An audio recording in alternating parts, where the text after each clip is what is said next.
નમસ્કાર દર્શક મિત્રો, હું છું બાબા સૈયદ. વિજાપુરની ખબરમાં આપનું સ્વાગત છે. વિજાપુર ધનલક્ષ્મી સોસાયટી આગળ ગટર ઉભરાતા રહેવાસીઓમાં રોષ. ચીફ ઓફિસરને ઉગ્ર રજૂઆત કરવામાં આવી.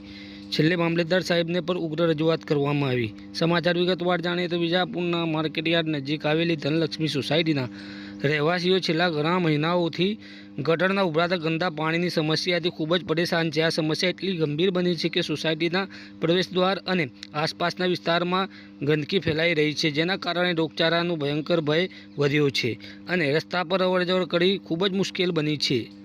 ખાસ કરીને સ્કૂલે જતા બાળકોને આની સૌથી વધુ મુશ્કેલીઓ અસર પડી રહી છે. મંગળવારે સોસાયટીના રહેવાસીઓએ સામૂહિક રીતે વિજાપુર નગરપાલિકામાં જઈને ચીફ ઓફિસરને લેખિત અરજી કરી હતી અને મૌખિક રીતે રજૂઆત પર કરવામાં આવી હતી. તેઓએ તાત્કાલિક ગટર સાફ કરવા અને દબાણો દૂર કરવાની માંગ મૂકી હતી. ચીફ ઓફિસરે રહેવાસીઓની વાત સાંભળીને તાત્કાલિક સ્થળ પર પહોંચીને સમસ્યાનું નિરીક્ષણ કર્યું હતું અને ઝડપથી ઉકેલ લાવવાની ખાતરી પણ આપી હતી.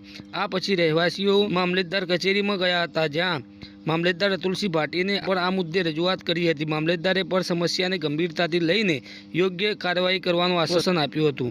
રહેવાસીઓએ સ્પષ્ટ ચેતવણી આપી છે કે જો આગામી થોડા દિવસોમાં સમસ્યાનું યોગ્ય અને કાયમી ઉકેલ નહીં આવે તો તેઓ ગાંધીગીરીના માર્ગે આંદોલન કરશે અને આગામી નગરપાલિકાની ચૂંટણીનો બહિષ્કાર પણ કરશે. આ ઘટના સ્થાનિક વહીવટીતંત્ર પર દબાણ વધારી રહી છે કે તેઓએ આવી મૂળભૂત પાયાની સુવિધાઓના મુદ્દાઓને ઝડપથી હલ કરવા જોઈએ. આશા છે કે અધિકારીઓના આશ્વાસન મુજબ જલ્દી જ ગટરની સમસ્યા દૂર થઈ જશે અને રહેવાસીઓને રાહત મળશે.